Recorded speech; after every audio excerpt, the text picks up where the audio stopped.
예, 북새통 데이터 분석의 힘입니다. 벌써 48회 북새통이죠.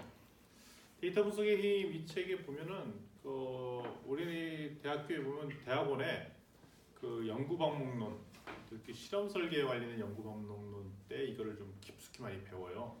그 설계들. 그래서 제가 옛날에 그 석박사 과정 때 이 내용을 되게 어렵게 배웠어요. 그렇게. 그런데 이 책은 너무나도 쉽게 표현을 해주고, 그리고 심지어는 제가 이제 대학원 석박사 과정 때 제가 연구 방법론 수업 때 없던 내용들까지 더 들어가 있어서, 그래서 이분이 되게 잘 이거에 대해서 깊이가 있구나.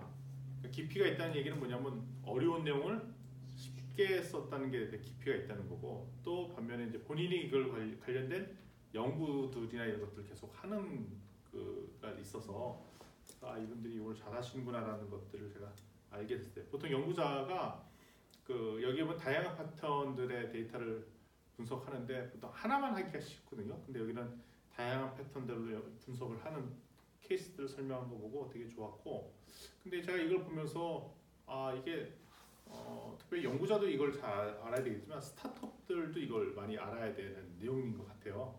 특별히 이제 파일럿 제품, MVP라고 하는 파일럿 제품이 고객 반응을 어떻게 보이냐 할 때 그냥 주먹구구식으로 한다든지 아니면 설문 분석을 그냥 하는데 그냥 빈도 분석이라고 하죠. 한 100명 했더니 80명 좋아했더라, 그럼 좋더라 이런 게 아니라 이렇게 샘플을 고르는 거에서부터 어떤 사람을 대상으로 해야 될지 이런 것들을 정확하게 좀 인지해서 해야 되는데, 그거에서 그냥 개념이 없이 그냥 대충 고르고 하는 경우들이 너무 많이 있거든요. 그래서 이 데이터 분석의 팀 같은 경우에는 창업자가 알아야 될 것, 그리고 실질적으로 보면은 수많은 창업자들이 시장 고객 반응 조사를 한다고 했는데 거기에 데이터를 잘못 분석하면 오판을 하게 되거든요.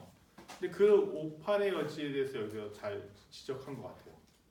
실질적으로 그렇게 하는 경우들도 많이 있고, 그래서 그거 얘기를 대표적으로 이런 거죠. 이런 케이스 있잖아요. 이런 케이스. 조사를 했어요. 보니까 요번에 인터넷 광고를 새롭게 디자인해서 하려고 했고, 제가 인터넷 광고에 대해서 양을 기존에보다 2009년도에서 10년도 사이에 이 정도 늘렸다. 근데 마침 그거 했더니 2009년도와 2010년도 사이에 매출이 이렇게 올랐다라는 것들을 조사해보니까 나왔어. 그러면 당연히 거기에 CEO나 창업자는 판단하기에 뭐냐면 광고 때문에 매출이 올라갔다라는 거 그냥 판단한다는 거죠. 그러니까 대부분 이렇게 얘기해요. 데이터 있지 않냐? 우리 광고 들렸더니 매출 올렸다. 그러니까 우리 계속 광고 더 열심히 해야겠다라고 얘기를 한다는 거죠. 또 그 옆에 또 나와 있는 케이스가 이거죠. 지금 전기를 좀 아껴야 되는데 이게 전기를 어떻게 좀 아낄까? 가격을 올리면 좀 덜 쓰지 않을까요? 그래서 가격을 인상했더니 진짜 덜 써. 그거 봐라. 가격 올리니까 덜 쓰지 않냐? 정형적으로 가격과 수요는 이게 반비례한다라는 경제적 법칙이 맞는 거 아니야? 그러네요. 라고 해석을 하는데 이게 진짜 맞는 얘기냐라는 거죠. 이거는 정책을 위반하는 사람도 그렇고 비즈니스를 하는 사람 입장에서 볼 때 이런 그러니까 얄팍하게 얻은 데이터를 가지고 얘기를 하고, 그 다음에 이렇게 설명할 때 많은 사람들이 듣고 있다가 그냥 수긍을 해버리고 마는데, 근데 이게 진짜 현실과 다른 이야기라면 큰 문제가 발생한다는 얘기를 하는 거예요. 왜냐면 인터넷 광고가 실질적으로 이거 미치는 게 아니라 다른 요인 때문에 미쳤는데 올라갔다 하면 이거는 안 써도 되는 돈을 막 쓴다는 거죠. 예를 들면 이때는 약간 선선했고 이때 여름은 엄청 더웠다. 광고와 무관하게 좀 많이 먹을 수도 있고 여러 가지 요인들이 있다는 거죠. 그걸 무시할 수 있는데 대표적으로 이런다는 거죠. 사람들이 착각하는 거가 뭐냐면 상관관계가 인과관계는 다르다. 상관관계는 뭐냐면 우리 데이터, 특히 빅데이터 분석하면은 다양한 데이터가 쭉 나와요. 근데 그걸 보면 소위 말하는 통계 분석 기법의 코릴레이션이라는 상관관계 분석하면 데이터가 이렇게 같이 따라다니는 패턴들이 나와. 고묘하게 따라다니는 패턴들이 나와요. 근데 그걸 우리 보통 상관관계라고 얘기해요. 근데 상관관계는 인과관계는 아니라는 얘기예요. 그게 무슨 얘기냐면 A가 점점점 A가 잘해서 Y에 영향을 주고 이런 게 아니라는 거예요. 그래서 만약에 상관관계가 있다면 X라는 거와 Y라는 거가 X가 늘어났더니 Y가 늘어났고 이런 게 있다면 세 가지 경우를 다 생각해 봐야 된다는 거예요. 첫 번째는 x가 늘어났더니 y가 늘어났더라. 1번 케이스. 반대로 거꾸로 y가 늘어났더니 x가 늘어났더라. 이런 경우도 있고, 아니 그게 아니라 v라는 새로운 팩터가 있는데 얘가 무슨 사건을 해서 x랑 y에 다 영향을 줘서 늘어난 거다. 그럼 진짜로 x와는 무관하거든요. 무관한데 그냥 말이 꼭 관계가 있는 것처럼 보일 수도 있다는 얘기죠. 그래서 이거를 잘 판단하는 게 되게 중요하다. 어떻게 보면 제가 요즘 계속 얘기하고 있는 거예요. 그래서 우리가 쉽게 상관관계를 생각해서 판단하면 안 된다. 이건 인과관계가 아니다라는 것입니다. 따라서 우리가 데이터 분석을 하는 거의 대부분 목적은 뭐냐면 인과관계 찾는 게 되게 중요해요. 뭐가 원인이었고 어떤 현상이 있었으면 현상의 원인이 무엇인지 찾는 거. 그러니까 이거는 소셜 벤처도 마찬가지고 소위 말하는 사회적 문제를 해결할 때 사회적 문제가 현상이 있어. 현상. 예를 들면 뭐 저소득 문제, 노인이 일자리 없는 문제, 사회적 약자 문제, 수많은 이 문제가 있으면 그 문제의 원인이 뭔지를 잘못 파악을 하면 괜히 엉뚱한 걸 열심히 했는데 결국엔 현상의 문제가 해결되지 않았고, 아니 해결된 것으로 보이지만 사실 그것 때문에 해결된 게 아니라 다른 요인 때문에 해결된 거고, 이런 수가 있다는 것입니다. 그래서 어떤 현상이나 어떤 상황에 대해서 원인을 알아내는 것 되게 중요하다. 그래서 특별히 데이터 분석할 때는 그냥 데이터 분석하는 것이 아니라 원인과 결과를 알려고 하는데 착각하지 말아야 될 것은 뭐냐? 상관관계를 인과관계로 생각하면 안 된다라는 것입니다. 근데 실제로 보면 헷갈려요. 제가 보았던 선입견이 있기 때문에 선입견대로 얘기를 하거든요. 그 다음에 나름대로 살았던 인생 철학 있잖아요. 그러니까 연배가 있으신 분들은 삶의 철학이 있다고요. 삶의 철학이 있으면 그게 왜곡 현상을 일으켜서 내가 가져온 선입견들 때문에 그냥 두 데이터가 같이 올라가면 이거는 원인이 이거였고 결과가 이거였다라고 그냥 막 판단해서 직관적으로 얘기를 해버린다는 얘기예요. 이게 되게 위험한 생각이고 실질적으로 보면 저도 헷갈리죠. 혼동될 때가 많이 있다. 그래서 상관관계라는 것은 X랑 Y랑 관련이 있을 뿐이다. 단 인과관계는 아니다라는 것입니다. 아까도 반복해서 얘기했지만 세 번째, 비즈니스나 정책할 때 이런 걸 잘못 판단하면, 인과관계 잘못 판단하면 첫 번째, 사업에도 큰 실패를 할 수가 있어요. 요즘 사업을 하신 분들이 있고 사업하신 분도 있고 사업하신 분도 있는데 소비자 반응 조사를 해갖고 설문지나 이런 걸 돌려서 했어요. 그래서 마케팅 프로모션을 뭘 했더니 매출이 오른 것 같아. 그러니까 이게 교육 관련이 있어. 지금 봐라. 마케팅 프로모션을 100만큼 올렸더니 매출이 200이 되네. 좋아. 그러면 이거를 프로모션을 200을 올리면 매출은 400되겠네. 이렇게 생각하기가 쉽잖아요. 그래서 의사결정을 그렇게 내렸는데 그게 그렇게 아닐 수도 있더라라는 겁니다. 그래서 지금 사업을 하시는 분들은 이런 거 되게 신경을 써야 되고 이게 재정적인 낭비나 세금의 손실 부분과도 밀접하고 있다. 근데 이런 얘기를 하면 제가 지난번에도 모 부처 얘기할게. 국토부 갔다가 허겁한 줄 알고 거기 국토부의 모 과장이 우리 같이 회의할 때 가는데 지금 뭐 다 필요 없다는 거야. 빅데이터가 있기 때문에 데이터에 긁어서 나오면 다 나온다는 거야. 그래서 뭐가 원인이 뭐고 뭐가 결과를 다 알기 때문에 무슨 뭐 전문가도 필요 없고 빅데이터 분석 다 나오네. 그 완전히 그는 모르는 진짜 무식한 발언을 하는 거예요. 진짜 무식한 발언을 한 거예요. 무식한 발언을 한 거예요. 왜냐하면 그거는 뭐냐면 데이터가 많아지면 많아질수록 그거의 패턴, 관련성은 알 수 있어요. 상관관계는 알 수 있어요. 더 정확히 상관관계를 알 수 있지만 그것이 인과관계는 아니라는 거예요. 그래서 여기도 얘기했지만 데이터 숫자가 늘어난다고 되는 거 아니고 빅데이터 된다고 되는 거 아니에요. 그래서 우리는 만병통치약으로 빅데이터 분석하면 다 나오고요. 그 다음에 뭐 AI 하면 다 되고요. 제 수업 때도 AI 해결책 아니라고 그랬잖아요. 뭐 되고요. 특히 뭐 4차 산업혁명 뭐 데이터 뭐 도입하고 뭐 하면 다 된다고 하는데 그거는 다 아니다. 그에 따라서 이런 것들을 다 근데 그 얘기를 다 엔지니어들이 주도를 해서 하는 얘기들인데 소위 말하는 문송들, 문과라에 죄송해요. 그 문송들은 그 기술에 나오는 뭐 테크놀로지 막 얘기 주인들 들어서 거기 말을 못 붙여요. 근데 우리 문송들 이런 분들이 조금만 가서 거기에 들어가는 흐름은 얘기를 듣고 이게 조목조목 반박을 해줘야 되는데 그 기술적 흐름에 막 주눅이 들어서 그런 말을 못 하는 거라. 그렇죠. 막 예를 들면 자기 블록체인 이런 거 막 모르는데 뭐 빅데이터에 뭐 쓰면은 머신러닝 기법을 써갖고 뭐 이렇게 해서 이거는 다 알 수밖에 없어요. 왜냐면 머신러닝 기법 써 이렇게 해서 아는 거예요라고 하면은 이게 소위 백프로포게이션을 뭐 이용해서 뭘 하기 때문에 다 알 수밖에 없는 걸 그러면 갑자기 그런 거보다 멍해지잖아요. 그게 아니라는 거죠. 조목조목 따서 이 현상의 원인이 그거 맞냐? 뭐 이렇게 다 똑같다 이거죠. 그래서 우리 여기 여기는 저기 이과라요 자신 있고 여기 세 분은 다 문과라요 죄송해요 세 분 여기 앉아 있고요. 뭐 그런데 더 당당하게 그 문제의 원인이 뭔지 데이터가 많아진다고 되는 건 아니라는 것을 얘기하실 필요가 있다는 그 얘기를 합니다. 그래서 가장 좋은 분석법이 RCT예요. RCT. 그러니까 RCT는 뭐냐면 데이터를 랜덤하게 뽑는다. 이렇게 랜덤하게 뽑는다. 근데 문제가 있어요. 랜덤하게. 그러니까 예를 들면 이 현상에서 어떤 현상이 일어나면 뭘 할 것인가. 그러면 이 현상이 안 일어났으면 예상할 수가 없잖아요.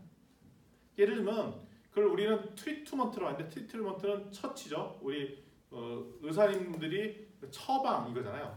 그러니까 이거잖아요. 무엇을 처방해서 그러니까 주사를 투여하면 나을 것이다. 그렇지만 투여하지 않으면 안 나을 것이다. 이게 이제 트리트먼트군요. 처치, 처방. 그래서 이런 거예요. 그러면 우리가 사회 현상에서 누구누구가 대통령이 되면 무슨 일이 일어날 것이다. 이렇게 얘기하고 우리가 남북 통일이 되면 무슨 일이 일어날 것이다. 라고 얘기할 때 그러면 이게 역사적인 사건인데 그럼 안 일어난 거를 일어났다 치면 안 일어난 걸 가지고 비교해서 분석할 수가 없잖아요. 그게 현실적으로는 그게 되게 어려운 문제예요. 어려운 문제예요. 그래서 얘네가 어떻게 하느냐 그 RCT 방법 좀 이따가 RCT 방법이 더 뭔지 설명할 텐데 이렇게 하면 좋다는 거예요. 뭐냐면 여기도 잘 나타나 있는데 광고 아이스크림 매출의 상승을 보면 자 가격 인상이 없었을 거예요. 가격 인상을 할 경우 예를 들면 이건 다른 거네요. 예. 여름 전력에 소비량이 있어요. 그랬더니 가격을 인상했어요. 가격 인상하면 소비량이 줄였죠. 이거 보고 그냥 뭐라 판단하냐면 전기값을 올렸더니 소비량이 준다라고 판단하는데 이렇게 판단하면 안 된다는 거예요. 대부분 이렇게 생각한다는 거예요. 이 데이터 봤잖아요. 이거는 뭐냐면 가격 인상 없었을 때고 저쪽은 가격 인상 있을 때예요. 그러니까 전기세 올렸어요. 올렸더니 자 사용량 줄었잖아요. 효과 있는 거 아닙니까? 라고 얘기하는데 이렇게 주장하면 이거는 과학적으로 오류라는 거예요. 그럼 어떻게 해야 되냐? 이렇게 해야 된다. 이렇게 두 개 지역을 만들어 놓고 임의로 예를 들면 그 한전에서 전기세를 올리기 전에 A 지역, B 지역 비슷한 지역이죠. A 지역, B 지역을 골라. A 지역, B 지역. 근데 그 A 지역, B 지역은 거의 유사한 동네에 돼요. 이렇게 되면 안 돼요. 진주랑 산청 비교하면 안 돼요. 왜 아니죠? 경제 여건도 다르고 구성원도 너무너무 다르죠. 그렇죠. 예를 들면 이렇게 비교하면 좋아요. 뭐냐면 안양과 평촌 뭐 이렇게 비교한다든지 이건 괜찮아. 좀 비슷한 도시. 예를 들면 함양과 산청 이건 또 괜찮아요. 비슷한데. 근데 예를 들면 너무나도 다른 두 샘플을 가져서 얘기하면 안 되고 비슷한 거를 하나 잡아놓고 그 잡아놓은 걸 가지고 한 곳만 올려. 근데 한 곳을 올렸더니 진짜 줄고 한 곳은 지난달과 똑같다면 이거는 가격을 올린 걸로 해서 전기 사용량이 줄었다고 볼 수가 있다는 거예요. 이렇게 되면. 근데 그게 아니고 그냥 이렇게 하면 그것 때문에 줄었는지 딴 것 때문에 줄었는지 따라서 항상 얘기할 게 뭐냐면 기준점이 있고 그러니까 기준이 되는 거. 또 하나는 뭐냐면 우리가 처방이 들어가는 처방 집단이 있어야 되는 거예요. 다시 정리할게요. 그러니까 어떤 효과가 있었는지 보려면 그냥 아무런 처치가 없었던 조직과 처치가 들어간 그 트리트먼트라는 거죠. 그 조직을 놓고 비교해야 의미가 있다는 거죠. 이걸 우리 스타트업 관계자들은 이걸 뭐냐면 A/B 테스트라고 해요. A/B 테스트. 그냥 정상적인 사람과 특별하게 무슨 교육을 받게 된다든지 아니 처방을 내린다든지 그 사람과 비교하는 걸 A/B 테스트라고 하고 스타트업 관계자를 이번에 MVP 그 제품에 대해서 프로타이핑에서 A/B 테스트 거쳤어요라고 얘기할 때 전형적인 모습이 이거예요. 두 집단을 나눠서 하나는 그냥 자연 샘플 상태로 놔둬서 변화가 있는지 보고 하나는 자기가 얘기하는 신제품이든 새로운 서비스를 적응케 하고 진짜로 차이가 있는가를 서로 비교해봐야 의미가 있지 그냥 가만히 있던 사람한테 이거 줬더니 좋아졌더라 이렇게 얘기하면 된다 안 된다?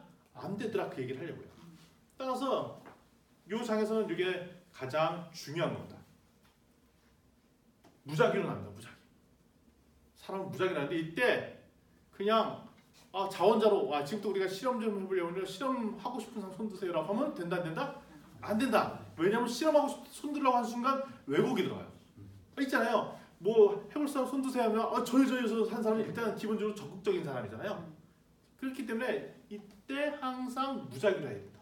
무작위하는 건 뭐 쉬워요. 예를 들면 뭐 제비를 뽑는다든지 아니면 출석부가 있으면 뭐 예를 들면 뭐 홀수 짝수 이렇게 나눈다든지 뭐 이런 식으로 아니면 내가 어디다 전화를 해봐야겠다. 그러면 내가 전화번호부에 매장 넘겼을 때 위에서 5번째 사람한테만 전화하겠다든지 뭐 이런 식으로 이게 뭐냐면 무작위. 그걸 영어로 하면 랜덤. 그러니까 랜덤하게 뽑는 게 좋아요. 그래서 심지어는 거기에는 구성원이나 남녀 구분 이것들이 골골골골로 들어가야 되는데 지금 우연찮게 소수 그룹 갖고 뽑으면 그때 우연찮게 뭐 어떤 현상이 일어나면 남녀가 좀 쏠릴 수가 있어요.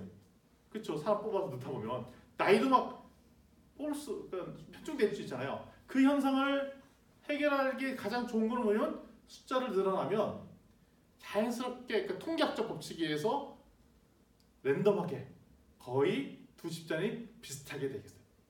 그러니까 그래서 우리가 통계 분석하고 할 때 샘플 숫자가 한 50개 이상이 됩니다. 70개 이상이 된다라고 얘기하는 거가 뭐냐면 그 랜덤 때문이에요.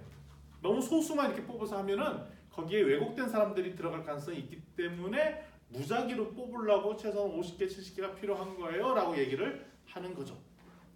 자, 그래서 여기 보면 서로 무작위로 뽑은 사람을 골라서 저기 첫 번째 위에 뭐라고 써있죠? 여기에 개입 집단, 비교 집단 있죠. 비교 집단, 개입 집단이 뭐냐면 아까 얘기했던 트리트먼트가 가해지는 게 개입 집단이고 비교 집단은 그냥 자연적으로 냅둔 거기랑 비교해 본다. 그래서 이 개입 집단에 무슨 액션을 가했더니 이 액션 가한 성과랑 또 여기 가한 성과를 본다.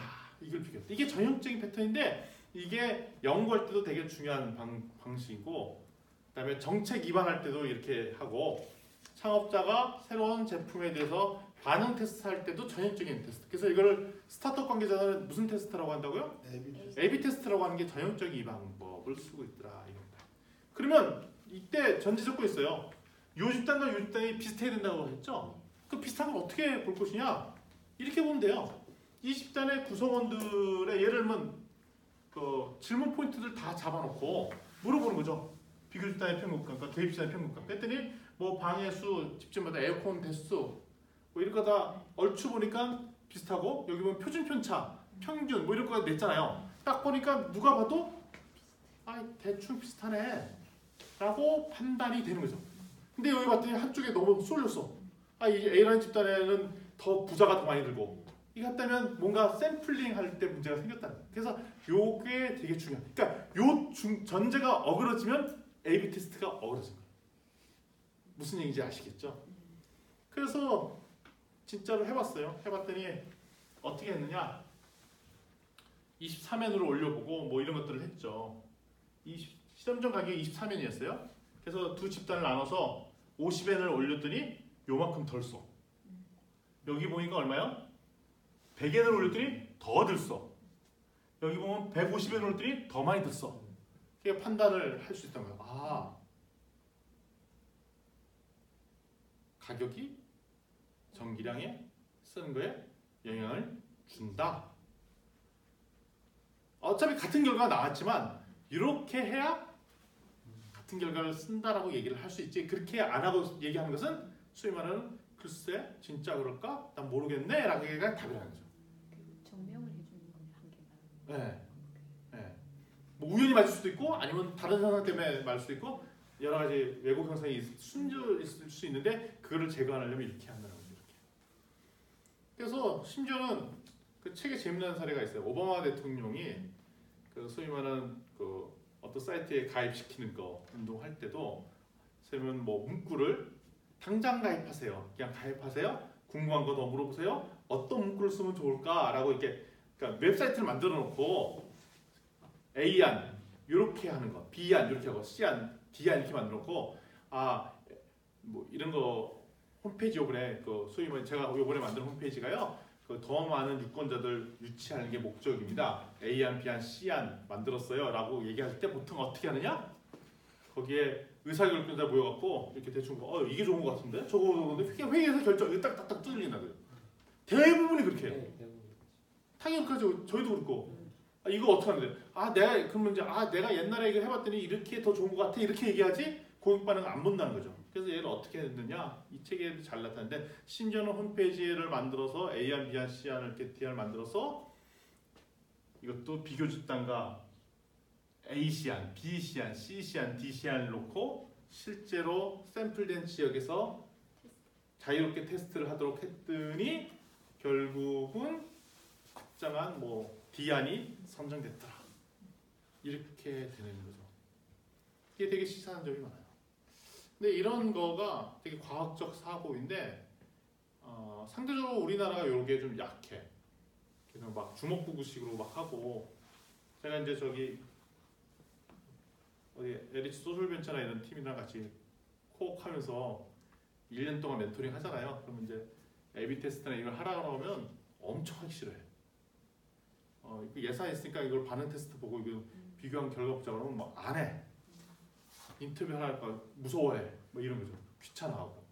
그래서 이게 진짜 태생적으로 너무너무 이게 어려워하는구나. 그러면 기껏 하면 뭐냐면 이제 마케팅 회사에서 맡기는 거죠. 그냥 알아서 해주세요. 근데 마케팅 회사가 이런 개념을 가지고 잘 하지는 않은 것 같더라고요. 따라서 인간관계를 가장 좋은 방법이 무슨 방법? RCT다. 여기 보면 Randomized, Controlled, Trial 이런 있죠. 랜덤, 무작위를 뽑아서 컨트롤, 통제된 집단만 가지고 그러니까 비교 집단과 통제 집단을 만들어서 트라이얼, 실험을 해보는 거 이거를 해야 된다 이거죠. 무작위, 비교, 실험, 시행 이거죠. 그래서 특별히 뭐냐면 개입 집단을 아까 트리트먼트, 처방전에 들어간 집단과 비교 집단을 나눠서 분석하는 거 이게 되게 중요한 포인트다 말씀을 드릴 수 있습니다. 그래서 RCT 원칙은 첫 번째로 뭐냐면 집단을 적절하게 나누는 거 비교 집단과 우리가 통제할 통제 집단, 처치 집단, 개입 집단이 필요하다는 거, 비교 집단과 이게 필요하다는 거. 두 번째, 집단을 어떻게 뽑아야 된다? 무작위 뽑는 거. 이거 무작위가 잘 안 될 수 있어요. 무작위 뽑는 거. 그리고 각 집단에 충분한 표본수가 있어야 된다. 너무 적게 배정하면 안 되더라 이겁니다. RCT를 잘하면 좋은 장점이 인과관계를 과학적으로 보존하기 때문에 이거는 진짜 원인이 뭐고 결과가 뭐입니다 라고 얘기하기가 좋다는 거예요. 그리고 분석기가 아주 깔끔하게 나와요. 설명하기도 좋고 통계분석도 좋고. 단점이 있죠. 이게 힘들어. 돈도 들고 시간도 들고 노력도 들고 그리고 심지어는 이거 기관의 협력이 되게 필요해요. 그런데 보면 이제 기관에서 이런 마인드셋이 잘 안 됐으니까 그냥 조사 통계 분석하는 업체에다가 맡겨놓고 그냥 알아서 해주세요 라고 하면 안 되고 이거를 용역을 주거나 맡기는 그 소위 말하는 업체나 아니면 기관 같은 경우는 이거를 왜 분석을 해야 되는지 탁 머리에 박혀서 이게 우리의 전략적 의사결정과 영향 믿는 거잖아요. 그래서 꼭 알아야 되고 싶은 그런 열의가 있지 않으면 귀찮아서 그냥 대충 이렇게 맡겨버려서 해버리고 속마음으로는 답을 벌써 내놨어. 어떻게 하길. 결과와 상관없이 나는 이거 이렇게 할 거야. 그 데이터가 어떻게 하면 흘려. 데이터가 이렇게 나왔으면 좋겠습니다. 라고 얘기를 해. 그럼 뭐야? 이게 테스트 하나는 거죠. 그 나중에 입증할 때 그럼 이거 왜 해요? 이거요? 그 심사위원들이 볼 때 그 백데이터를 요구하더라고요. 그 백데이터를 조작하는 거지. 답은 정해놓고 심사위원이 봐야 되니까 백데이터 인정 물으니까 저 우리 이거 했지 않냐. 그러니까 그렇게 오히려 역으로 하더라고요. 그러면 그게 R&D 투자나 이런 데 돈을 받을 수 있지만 이게 실제 고객 반응에 이 반응이 있을지는 물음표. 그거는 그 물음표 아닙니까는 뭐라고 해요? 그건 별거 문제 아니에요. 광고 더 많이 하면 되고 광고 문구 멋있게 쓰고 좋은 배우 돈만 많이 해서 많이 때려넣으면 돼요 라고 생각하죠. 그러면 진짜 오판. 그리고 정책도 이거요 그냥 막 시키면 해요. 관에서 밀어붙이면 하겠죠 뭐. 아 이거 예산 있는데 그냥 하면 되죠. 뭘 필요해요? 싫으면 말든가 뭐 이렇게 고고한 자세로 얘기를 하더라는 얘기예요. 그래서 그렇게 하면 안 된다라는 얘기를 하는 거죠. 이게 RCT인데 RCT 방법을 하면 좋죠. 근데 여러 가지 조건상 그게 잘 안 맞을 때가 있어서 여기 다른 대안들이 나왔어요. 그래서 어떻게 보면 우리 요 책의 가장 중요한 챕터가 1, 2예요. 너무 이 책에 대해서 안 읽어보시는 분은 다른 거 말해도 1장과 2장만 딱 읽어봐도 거의 제가 보기에는 한 절반 이상은 본전을 뽑습니다. 1장, 2장 읽어봐도. 그럼 다음 뒷부분 얘기부터. 뒷부분 이제 약간 서비스, RD 테스트입니다. RD 테스트. 근데 데이터를 보면 이게 소위 말하는 좀 이질적 패턴을 보이는 패턴들이 단절된 패턴들. 예를 들면 이런 거죠. 병원 가는 횟수를 카운트를 했어요. 근데 이렇게 나왔어요. 일본에서 69세까지는 병원 가는 빈도수가 이렇게 가고 근데 70세 넘으니까 이렇게 간다는 거예요. 근데 상식적으로 보면 나이가 많으면 많을수록 병원을 더 많이 가서 조금씩 상승하다가 좀 꺾이겠지. 왜냐면 돌아가시니까. 그래서 내 느낌에 이렇게 상승하다가 이렇게 꺾일 것 같은데 이게 확 뛰었다는 얘기예요. 이건 뭔가 있는 거예요. 뭔가 있는가 봤더니 그게 뭐냐면 중간에 그 만 70세에 뭐 의료보험 규정이라든지 룰이 달라지는 거죠. 그래서 예를 들면 70세 이상일 때는 뭐 돈을 좀 덜 받는다든지 조건이 달라진다는 거예요. 정책이 있기 때문에. 그런 경우에는 당연히 소위 말하는 그 이질적인 패턴을 볼 수밖에 없거든요. 이럴 때 쪼개서 분석해 보는 것이 좋은데 그때 어딜 가지고 가면 이 경계선의 주변에 있는 데이터를 잘 분석하는 게 되게 중요하다. 70세를 전후로 해서 그러니까 이러는 거죠. 69세 된 사람은 아직 내가 이게 제가 2달만 지나면 70세 되면 그때 병원 가면 싸게 그때 버티고 있고 근데 70세 넘었으면 이제는 훨씬 싸졌기 때문에 막 가는 거지. 예. 그전에는 그냥 가만히 집에서 그냥 약 먹고 계시고 또 일부러 병원을 가고 이런 패턴을 보였다라는 거예요. 그러니까 하나의 기준이나 정책에 따라 사람의 액션이 다르다면 행동이 다르다면 그 완전히 다른 부류의 사람이라는 거예요. 그럼 그거를 진짜 내 말이 맞는지 이거는 제가 해석이잖아요. 주장이고 진짜 그런지는 그냥 주장. 그러니까 이거 보고 그런 거 따라고 해석해서 얘기하면 안 된다는 거예요. 그래서 대부분의 정책을 하는 사람의 비즈니스랜들은 이런 데이터 보면 그냥 해석해요. 이거는 이 제도 때문에 그런 거 아니야 라고 얘기하는데 그렇게 하면 된다 안 된다? 안 된다가 이제 이 저자예요. 당연히 그렇게 보이도 그렇게 얘기하면 안 된다는 거예요. 왜냐하면 다른 요인이 있을 수도 있고 정책이 아니라 예를 들면 제도가 그렇게 아니라 뭐 예를 들면 진짜로 70세 이상 넘었더니 뭐 이렇게 아팠다든지 아니면 이럴 수 있죠. 70년도에 태어난 사람들은 그때 뭐 전쟁과 관련해서 무슨 이게 뭐 69세 이하부터는 그게 없다든지 여러 가지 요인이 있는데 그걸 그냥 무시할 가능성이 있다는 거예요. 그러니까 되게 철저한 거죠. 미국의 한 지역이 있습니다. 한 지역에 A라는 도시와 B라는 도시를 가지고 비교를 하는 거죠. 한 경계선을 두고 진짜 여기에 전기세를 높였더니 들쓰는지를 보고 싶어요. 그러면 한 지역을 놓고 경계를 딱 자르는 거죠. 예를 들면 칠암동과 주약동 붙어 있잖아요. 우리 주민이 거의 성향이 비슷한가? 좀 차이 나죠. 그럼 안 되겠다. 강남동과 주약동 비슷하죠. 비슷한가요? 네. 망경동과 강남동이 비슷하겠죠. 비슷하고. 네, 오케이. 망경동과 강남동이라고 얘기를 두 지역이 비슷하다고 볼 수가 있겠죠. 네? 비슷하다고 봤을 때 그러면 그 경계를 잘라놓고 거기에 주변에 있는 사람들이 한쪽은 전기세를 높이고 안 높이고 이걸 한다는 거예요. 했더니 차이를 보내는가 보겠다는 거예요. 그 경계죠. 근데 그 지역을 경계로 더 남쪽으로 내려가면 안 된다는 거예요. 다른 성향을 보일 수 있다는 얘기예요. 진짜로 그럴 수 있어요. 왜냐면 만경도 더 밑으로 주약동인데 주약동 사람들은 거기는 아파트도 많고 그랬고 생활 패턴이 다르거든요. 그러니까 거기까지 가면 안 된다는 거예요. 그래서 심지어는 경계를 딱 차서 경계에서 이질적인 행동을 보인다. 근데 만경동 주민이나 강남동 주민들은 거의 주민이 비슷한 성향을 가질 가능성이 있는데 다른 패턴이 보이려면 그 전제가 두 지역이 랜덤하게 무작위적으로 뽑혔는지 확인해 봐야 되잖아요. 그래서 이걸 해야 된다는 거예요. 아까와 같이 그 두 지역 주민들의 소득 수준 이런 걸 다 비교했더니 그 지역과 그 지역이 비슷하더라라고 하면 비교해야 되는데 만약에 만경도 주민과 주약도 주민을 딱 비교했더니 소득수는 달라, 가구수 달라, 연령대 달라. 이러면 그 두 주민을 가지고 비교하면 된다 안 된다? 안 된다. 근데 대다수의 연구나 마케팅 분석할 때는 그냥 무시하고 그냥 분석해서 커봐요. 이거 다르잖아요? 라고 얘기를 한다. 저도 의미 있었던 게 뭐냐면 이 두 데이터가 랜덤하게 뽑혔는지 가지고 굳이 분석 안 했었거든. 근데 얘는 이렇게 데이터를 뽑아서 보더라 이거야. 그러니까 저렇게 하려면 전부 처리 과정이 되게 그쵸. 네. 제대로 하는 거죠. 그러니까 제대로 하는 제대로 거는 맞는데 저걸 또 다 해야 되잖아요. 맞아요. 그러니까 저것까지 다 해야 되더라. 되게 힘든 거죠. 예. 그래서 이게 RD 디자인이라고 하는데 이게 리그레이션이라는 이게 패턴을 올려서 올라가는데 그래서 디스컨티뉴어스라는 말이 나죠. 단절됐다. 그러니까 단절된 패턴을 보이는 거. 그러니까 패턴을 보이는데 중간에 단절된 패턴을 보일 때 설계가 이렇게 한다.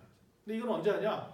아까 그러니까 랜덤하게 할 수 있는 RCT 방법을 적용할 수 없을 때 이 방법 쓰고 특별히 이럴 때 어떻게 급격한 변화가 있을 때는 포인트를 잡는 건 되게 중요하다는 거. 그러니까 제가 하고 연구는 빅데이터 분석을 해갖고 급격한 변화 포인트가 있는 점을 찍어서 거기를 질적 분석하는 게 저희 연구의 목적이고 우리 지금 박순아 박사랑 같이 하는 연구가 그런 거예요. 이렇게 소위 말하는 특이점들이 패턴을 보이는 데를 툭 잘라서 그 전후가 왜 이런 일이 났을까를 깊숙이 보는 게 이거죠.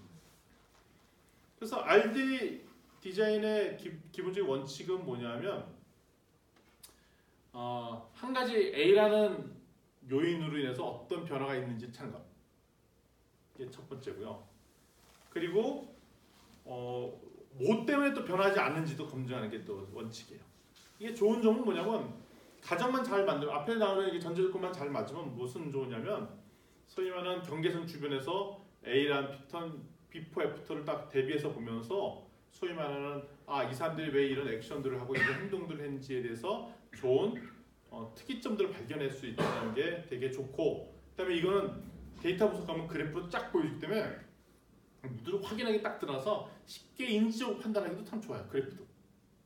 그리고 이게 여러분 이거를 여러분 다양한 상황으로 바꿔끼기 하면 A라는 걸로 볼까? B라는 볼까? C라는 요인을 볼까? 아니면 A라는 장소를 기준으로 볼까? B라는 장소를 기준으로 볼까? 이렇게 계속 갈아끼기 할 때 이렇게 참 특이점들을 보이는 점을 찾으면 되게 의미 있는 데이터를 찾을 수가 있어요. 특히 마케팅 했을 때 데이터가 엄청나게 많은데 그걸 데이터 발견해서 정상적으로 이렇게 나가다가 특이한 상황을 딱 끼니까 데이터가 확 뛰는 점들이 있더라. 그럼 그 점을 딱 잡아서 그게 왜 이런 현상들을 다 찾으면 그 A 지역, B 지역의 욕구가 다르다든지 A 유형과 B 유형의 사람들의 소위 말하는 소비자 욕구나 니즈가 다르다든지 이 수많은 것들을 알 수가 있기 때문에 거기에 소위 말하는 새로운 제품들을 팔거나 신상품을 발굴해낼 수 있는 기회들이 있다는 얘기를 하는 거예요 지금. 근데 이게 단점은 뭐냐면 앞에 가정이 성립되지 않으면 이게 무너져버려요. 근데 두 집단을 뽑았어요. 근데 여전히 경계 지점이 있어요. 근데 경계 지점이 진짜로 달라. 다르면 이거는 안 되는 거야. 그 비슷하면은 상관없어.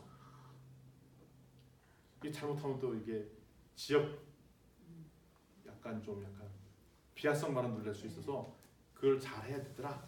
성향 이 얘기를 하고 있습니다. 요거와 또 비슷한 게 이제 직군 분석인데 직군 분석도 재미나요. 기준점 그러니까 딱 소위 말해 계단식으로 이렇게 바뀌는 거예요. 계단식으로. 이게 뭐냐면 일본의 자동차 판매할 때 그 몇 cc냐 몇 cc냐 몇 cc냐일 때마다 뭐 세금이라든지 아니면 그 규제 환경오염 규제가 막 다른 거예요. 그 있잖아요. 몇 cc 이상일 때 세금이 더 올라가고 뭐 이런 것도 있잖아요. 아니 뭐 몇 cc야 되는 경차 조건도 있고. 그래서 여기서 얘기하는 게 뭐냐면 그 소위 말하는 연비 규제치 제도가 처음에 이렇게 될 때 자동차 판매량이 그 경계선에서 바짝 팔린다는 거야. 당연히 그러겠지. 당연히 그러겠지. 왜냐면 우리 경차 혜택을 준다 그러면 경차가 기준이 얼마죠? 800cc. 1000cc? 1000cc죠. 네. 그러면 999cc, 990cc에서 차가 확 밀리잖아요. 네, 그렇게 팔죠. 일부러 900cc 안 만들 거 아니야. 네. 990cc에서 타는 그런 현상이라는 거죠. 그래서 나중에 규제를 바꿨어. 더 했더니 그거에 맞춰서 자동차 판매량이 확 바뀌었다는 거야. 그러니까 이런 것들을 찾는 거. 근데 재미난 것은 이 표가 이제 핵심인데 기준점을 만들어 놓고 기준점을 딱 세워줬더니 그 점을 기준으로 소위 말하는 패턴이 확 다르게 되는 포인트를 찾고 그 이유가 무엇인지 찾는 것들이 되게 중요하더라. 그게 특별히 데이터가 막 몰려요. 그 경계점도 데이터가 확 몰리는 그거를 찾아내는 거. 이게 직군분석의 핵심입니다. 따라서 여기서 해석할 게 되게 많이 있고요. 근데 간혹가다 이런 경우도 있대요. 교사와 일본 경우입니다. 교사와 군인을 가지고 이거를 뭐 세금 혜택 뭐 이런 거가 있다고 했더니 교사는 이런 거에 기준이 되게 민감해갖고 기준점이 확 몰리는 반면에 군인은 그렇게 안 되더라고요. 군인은 자기가 원할 때 그 뭐 급여를 조정할 수 있거나 뭐 근무지를 바꿀 수 있거나 이런 거가 아닌데 교사는 그런 선택의 폭이 있고 아니면 추가적으로 뭐 야근을 더 한다든지 아니면 뭐 저기 방학 때 무슨 뭐 또 더 강의를 한다든지 해갖고 조정이 가능해서 예를 들면 잘못 더 일을 해버리면 세금이 띄어서 일을 하는 거 꽝 되는 거야. 그 조정을 하는데 군인은 그게 잘 안 되더라는 거예요. 조건이 그냥 뭐 일을 하는. 그래서 군인은 그냥 이 경계선에 무시하고 그냥 동일하게 패턴을 보이는데 교사들은 거기에 민감한 패턴을 보이고 요 자영업자 소득 분포는 우리나라도 비슷해요. 우리나라도 그 자영업자가 세금이 얼마 이상이냐 얼마 이하가 했다가 세금 기준이 달라져. 이게 얼마죠? 연소득 8,800만 원 맞나요? 아니 그거보다 8,800만 원 맞아요. 왜냐면 8,800만 원이 지나면 뭐가 달라지면 그 소득 세율이 달라져. 네. 그러니까 그거보다 높아지면 이제 고민하기 시작하는 거가 뭐냐면 이제는 법인으로 전환할까 봐 이렇게요. 그래서 어떤 걸 하냐면 그 소득을 줄이기 위해서 그 8,800만 원을 안 넘기려고 네. 그 전에 예를 들면 이거는 뭐 렌트해서 차로 돌리고 뭐 여러 가지 막 해서 소득이 8,800만 원을 안 넘기고 8,700만 원을 유지하려고 막 노력을 해야 해서 그래서 실제 지금 자영업자의 소득이 이렇게 돼 있다는 거야. 정상적으로 이렇게 그 레귤레이션으로 이렇게 올라가야 되는데 그렇잖아요. 정상적으로 그게 아니라 그 세금이나 이런 것 때문에 거기에 이렇게 집중으로 몰려 있는 현상들이 있더라. 그래서 정책 기반자가 무슨 세율을 하나 정한다든지 아니면 뭐 기준점을 정한다는 거가 사람들의 행동들을 막 바꾸게 하는 요인들이 있더라는 거예요. 그래서 이런 것들을 잘 봐야 되더라. 그래서 계단식 변화를 이용해서 그 인과관계를 찾는 것, 이건 직군분석. 그래서 이것도 마찬가지로 뭐냐면 계단식으로 바뀔 때 주는 인센티브가 사람의 행동을 바꾸게 하는 힘인데 그게 어떤 요인들인지를 찾아내는 것.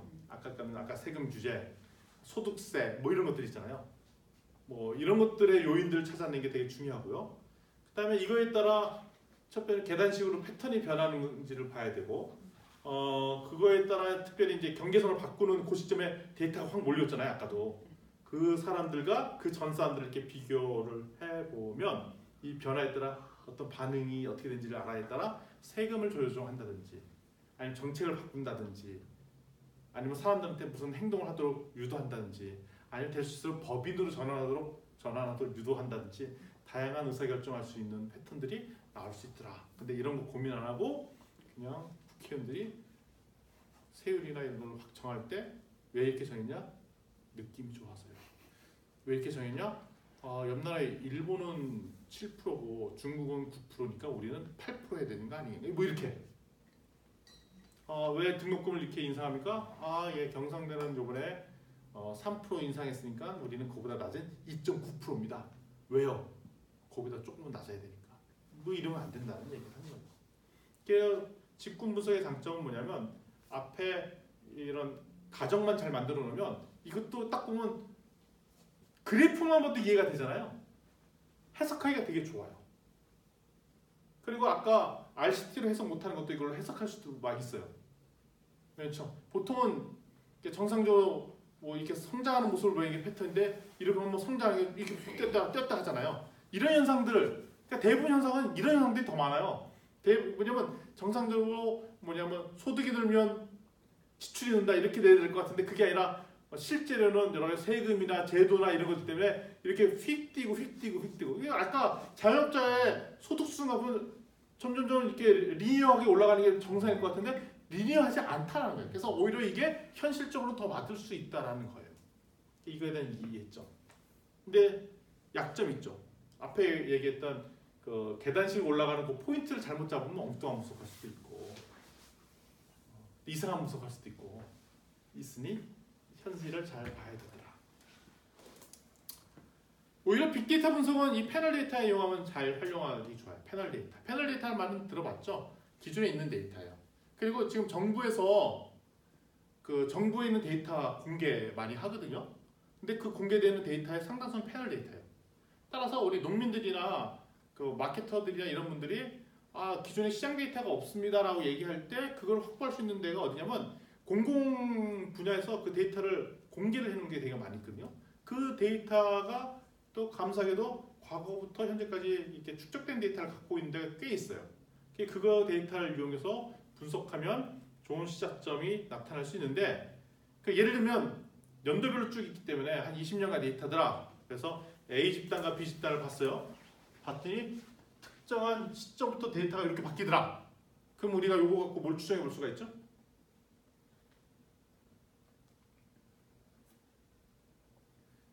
뭔지 모르지만 92년도에 뭐가 있었다는 거죠. 91년도. 91년도? 네. 그때 뭔가 있었다는 거죠. 같은 행동을 하다가 91년도에 무슨 액션으로 말미암아 다른 계절로 그린다는 거잖아요. 근데 눈에 분명히 보이죠, 저게. 네. 그때 이게 되게 좋은 시작점을 준 데이터라는 거예요. 패널 데이터를 잘 이용하면. 도대체 91년도에 뭐가 있기 때문에 사람들의 행동이 갈라지게 되는가. 그럼 이제 전제조건이죠. 그러면 저 A 집단과 B 집단이 원래 같은 유형 사람인가?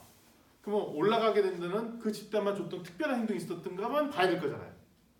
왜냐면 그 밑에 있는 집단은 그대로 갔고 위에 집단만 올라갔잖아요. 그때 얘기는 요 무슨 정책에 됐던 무슨 마케팅 활동이 될지 모르겠지만 그 위 집단 올라가게 됐던 요인이었다는 거잖아요. 그럼 전제조건이 A와 B 집단은 어떻게 된다? 비슷한 패턴을 보였던 소위 말하는 비슷한 성향을 가진 데이터였다는 걸 전제를 깔고 있죠. 예를 들면 이런 거죠. 개입 집단이나 비교 집단이 원래 취지가 비슷했다는 걸 전제를 깔고 있습니다. 그리고 특정한 시점에 의해서 원래는 이렇게 가야 되는데 이렇게 벌어져 있다면 비슷하게 왔다 갔다 이렇게 가야 되는데 특정한 개입, 트리트먼트를 줬더니 얘가 했던 것보다 더 많이 튀어. 그러면 이 트리트먼트가 이 개입이 효과가 있었다는 것을 전제하는 거죠. 그래서 빅데이터 분석할 때 이런 거를 하면 되게 좋아요. 그런데 이런 효과를 분석한다고 하면서 실제 어떻게 하냐 이런 거 갖고 분석할 때가 있어. 자 봐라. A 집단 트리트먼트 줬더니 확 뛰고 B 집단은 떨어지지 않았냐? 이렇게 많이 하거든요. 근데 왜 틀려요? 저거는 왜 안 되지? 비슷하지 않았어요. 트리트먼트 있기 전에 그 과거가 같은 패턴이 아니었어. 근데 실제 저렇게 얘기 많이 해요. 요번에 어떤 정책 아니면 마케팅 활동을 했더니 그 뒤에 더 매출이 올랐고 이게 떨어졌다. 진짜예요? 자 보십시오. 이거 했더니 여기 떨어지고 올랐잖아요. 그러면서 어떻게 하냐? 요 뒤 데이터 가려. 요 전에 데이터 안 보이고 요 직접 거부터. 자 보세요. 그 전에 매출이 이거 봐요. 요 잘라버려. 여기 잘라버릴 수 있잖아요. 네. 비슷하잖아요. 그래서 우리가 요거 마케팅 활동했어요. 얘네 올랐죠? 우리 줄였죠. 우리 요 마케팅 활동에서 올라간 거. 얘네는 박살났잖아요. 이렇게 해석한다는 거죠. 근데 그게 맞을 수도 있어. 그 말이. 근데 정답은 아니라는 거죠. 왜? 그 전에 데이터가 같은 데이터가 아니었다는 거예요. 그렇게 주장하면 맞을 수도 있지만 그거는 과학적으로 입증되지 않은 얘기를 그냥 하는 억지라는. 근데 실제로는 그 말이 통용되더라. 그래. 잘했네. 김 과장 잘했네. 그 심사위원도 그 창업자가 이게 발표가 우리가 그때 이렇게 효과가 있어서요. 그 말 맞네요. 저 팀은 그 테스트도 했고 잘했으니 저 팀은 소위 말하는 뭐 시장 반응 조사 충분히 한 것 같으니 저 팀은 잘하고 있는 것 같아요. 저 지원해 줍시다. 고객 반응 괜찮은 것 같네요. 가입시다. 이렇게 간다는 거죠. 엄밀히 따지면 이렇게 됩니다. 이런 경우도 있으니까 근데 더 주의해야 된다. 두 개가 비슷한 패턴을 보였던 집단이 있었어요. 개입이 시작했어요. 그랬더니 한 집단은 엄청나게 올라갔어. 그러니까 예를 들면 중고차 보상 제도를 어떤 데 도입을 했어요. 그랬더니 이 집단 요거는 그 중고차 보상 제도를 한대고 이건 안 한대요. 엄청나게 올라갔어. 근데 시간이 지나가니까 똑같았어. 그럼 이런 걸 어떻게 해석해야 되냐? 오히려 이때 보면 언제면 더 떨어졌어. 이게 뭐냐? 중고차 보상 판매가 효과가 있었긴 한데 그 단기간에 한 달만 반짝해서 의미가 있었고 오히려 한 달, 두 달 지나니까 그 안 했던 데보다 효과가 더 떨어져서 한 3개월 지나 보니 했던 데랑 안 했던 데랑 총 판매대는 똑같습니다. 그럼 결론적으로 얘기하면 뭐냐면 중고차 보상 판매 안 하는 게 나을 뻔했습니다 라고 얘기를 할 수 있다는 거예요. 근데 이거 되게 중요한 얘기예요. 왜 그러냐면 보통 이렇게 나오면 여기서 딱 자르고 효과 있지 않습니까? 얘기하잖아요. 근데 이걸 길게 더 뒤에까지 봤더니 똑같고 오히려 이때 낮아졌어. 근데 총 판매량을 비교했더니 오히려 비슷비슷해. 그러면 중고차 괜히 보상 판매해준다고 손해만 본 거죠. 이렇게까지도 집요하게 봐야 된다라는 게 이 저자의 이야기예요. 이건 되게 통찰력 있는 거예요. 왜냐하면 다른 그 통계책이나 연구광론책에서도 이런 얘기는 안 해주거든요. 근데 이런 얘기를 해주는 얘기는 제가 처음 봤어요. 근데 이러면서 이 책에 보면은 자기가 실증 데이터를 가지고 그렇게 얘기를 하고 실제 그렇게 했던 데를 예를 들어서 얘기를 하는 거예요. 그러니까 얘네가 참 집요하구나. 따라서 이 패널 데이터 제가 보니까 가장 많이 활용되기 좋은 데이터 분석 중에 하나도 이 패널 데이터예요. 왜냐면 패널 데이터가 요즘 구하기가 쉬워졌거든요. 왜냐면 빅데이터 자료도 많이 오픈하고 그래갖고 요즘 그거 하기가 좋아요. 요즘 데이터는 좀 많아졌는데 이걸 어떻게 좀 분석하면 좋을까? 특별히 빅데이터를 가지고 있으면서 기업마다 데이터 축적을 되게 많이 해놨어요. 해놨는데 이걸 어떻게 분석할까가 젬병이고 이 분석은 누가 하냐? 빅데이터 전문가들이 하고 소위 말해 문과라 죄송한 문성들은 개입 안 하고 그래서 이걸 여전히 분석 못하는 경우들이 많죠. 따라서 복수의 집단의 복수의 기간에 가서 데이터를 수집해야 되고 이거는 전제 조건이 이게 안 되면 안 돼요. 패널 데이터의 분석 원칙은 개입 전후에 개입 집단과 비교 집단 양쪽에 데이터 입수가 가능한지 데이터 입수가 안 되면 이건 안 되는 거니까 트리트먼트가 있고 전후 데이터로 가지고 갈 수 있는지 보고 평행 트렌드 가정이 성립한 이 평행 트렌드 가정은 뭐냐면 여기 보면 요거 이렇게 평행 같잖아요. 요거는 같이는 안 가도 차이가 있지만 비슷하게 움직였잖아요. 이게 평행하게 같다라고 봐준다는 거예요. 이건 오케이. 그래서 평행 트렌드가 있어도 그건 오케이 되죠. 근데 평행 트렌드가 생기면 나중에 트리트먼트를 해서 그 차이가 확 벌어지잖아요. 그 차이가 벌어지면 그 이유를 가지고 해석하면 되니까 평행 트렌드가 있어도 좋다라는 거죠. 성립한다는 거죠. 그게 좋은 점은 이건 데이터만 확보되면 금방 답을 낼 수 있기 때문에 오히려 경제학자들이 이런 분석들을 많이 하고 기존에 이런 데이터 예를 들면 창업진흥원이나 이런 어디 같은 데 가면 창업자들의 누적자 데이터들을 뭐 갖고 있더라. 여러 가지 것들. 그럼 그걸 가지고 뭐 패턴을 분석한다든가 이러면 좋은 결과를 얻을 수 있어요. 데이터만 보면 광범위하게 분석할 수 있더라. 결과를 그래프로 할 수도 있고 뭐 다양하게 뭐 할 수도 있다. 근데 단점은 아까도 했지만 이런 가정이 깨지면 잘못된 해석을 할 수가 있더라. 근데 아까 여러 가지 방법론 설명했잖아요. 다 각지 장단점이 있으니까 요걸로 뭐까지 가능하고 요거는 한계가 뭐라는 걸 정확하게 인지하는 게 되게 중요하고요.